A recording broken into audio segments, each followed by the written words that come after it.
Dernière partie de ce premier chapitre de physique, donc en 3, l'effet Doppler. Donc on va essayer ici d'expliquer et d'illustrer cet effet. Donc un effet qu'on rencontre dans la vie courante, notamment lorsque, par exemple, un véhicule passe devant nous.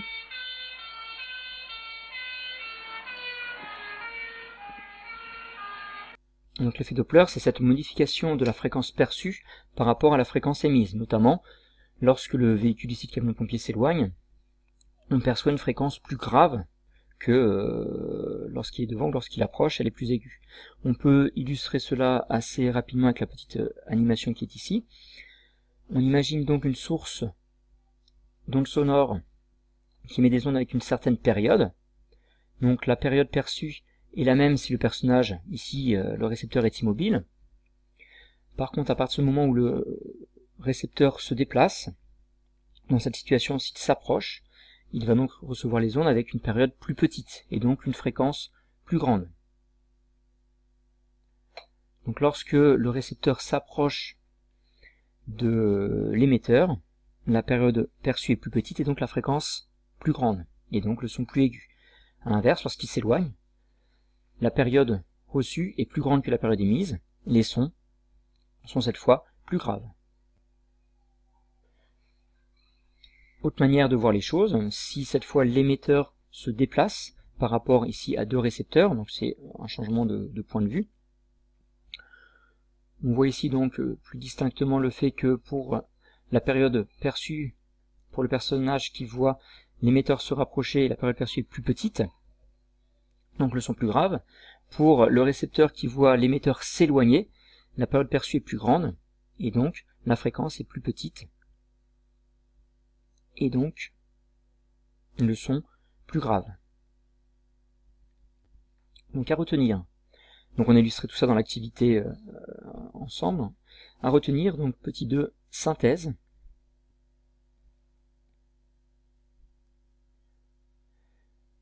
Une onde mécanique ou électromagnétique émise avec une fréquence FE est perçue avec une fréquence FR différente lorsque l'émetteur et le récepteur sont en mouvement l'un par rapport à l'autre. C'est ce qu'on appelle l'effet Doppler.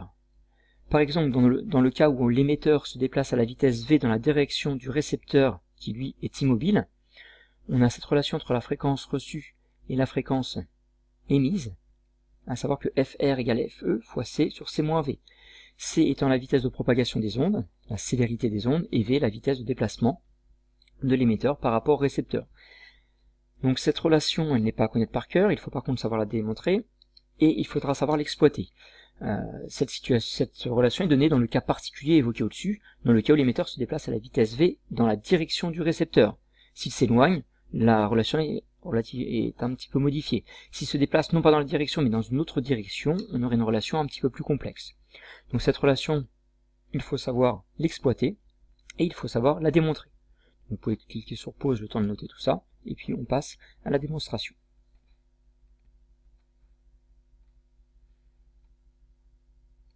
Alors, on va considérer un émetteur d'onde sonore E qui se rapproche d'un récepteur fixe, noté R, à la vitesse V. L'émetteur émet des ondes sonores de période T, de période TE, donc la période des ondes émises par l'émetteur, et on considère que la célérité des ondes est notée C et que C est supérieur à V. Autrement dit que l'émetteur se déplace à une vitesse inférieure à la célérité des ondes. Donc si on résume un petit peu la situation, l'émetteur se déplace vers le récepteur, donc l'émetteur et le récepteur sont séparés d'une distance D majuscule, notée D majuscule ici, l'émetteur se déplace vers le récepteur, et donc à la date T1 égale 0 secondes, on prend cette date comme origine des dates, le signal est émis par l'émetteur, E. On peut déjà dans un premier temps calculer ou exprimer la date à laquelle cette onde émise à 0 secondes va être reçue par le récepteur. Donc ce signal est reçu à la date T2 égale D sur C, c'est-à-dire la durée nécessaire pour que l'onde parcourt la distance D à la vitesse C. Donc l'onde émise à la date T1 égale 0 secondes par l'émetteur va être reçue à une date T2 est égale à D sur C. Ensuite l'émetteur se déplace et à la date T3, donc une période après la première émission, un autre signal est émis par le récepteur. On est cette fois dans cette situation. l'émetteur s'est déplacé, il émet un deuxième signal. L'émetteur E va se trouver à une distance D moins VTE du récepteur.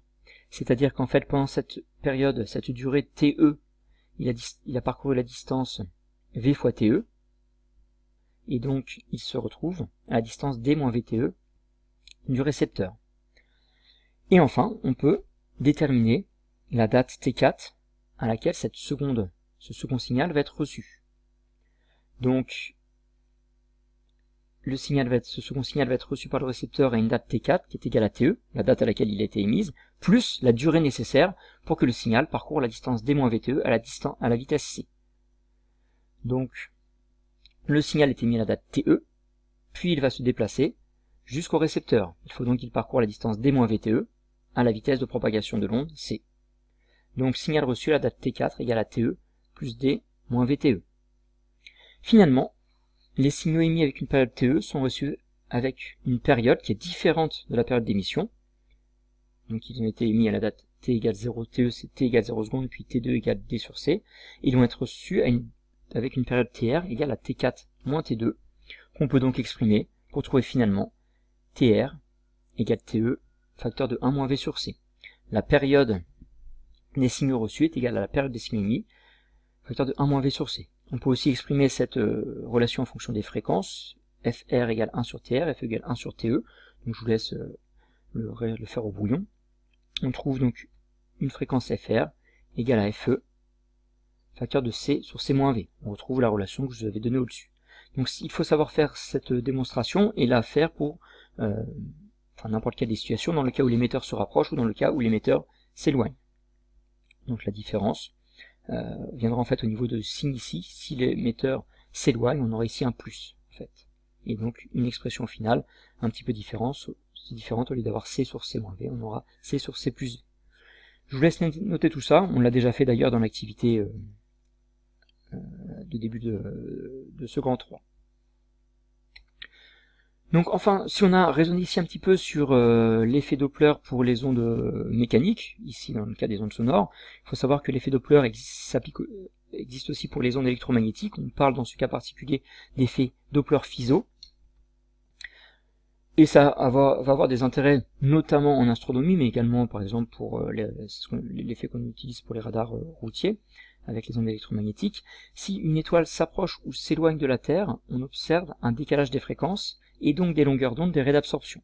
Ce décalage peut être expliqué par l'effet Doppler. On va voir ça juste après, et notamment, l'effet Doppler-Fizeau va permettre de calculer la valeur de la vitesse d'éloignement ou de rapprochement d'une étoile par rapport à la Terre, en comparant les longueurs d'onde de son spectre d'absorption à celles d'un spectre de référence. Donc si on prend par exemple le spectre de référence, donc ce serait le spectre d'absorption, les raies d'absorption du Soleil, on va considérer que sur la durée de l'expérience, la Terre et le Soleil sont immobiles. Si on regarde le spectre d'une étoile ou d'une galaxie ici qui aurait les mêmes raies d'absorption, on se rend compte que ces raies sont décalées.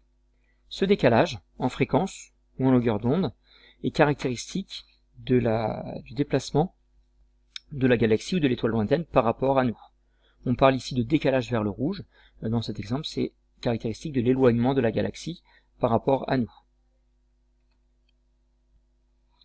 Donc voilà pour l'effet Doppler, effet Doppler pour l'effet Doppler-Fizeau pour les ondes électromagnétiques. Donc à savoir, exploiter la relation qui est la fréquence reçue et la fréquence émise et être capable de la redémontrer.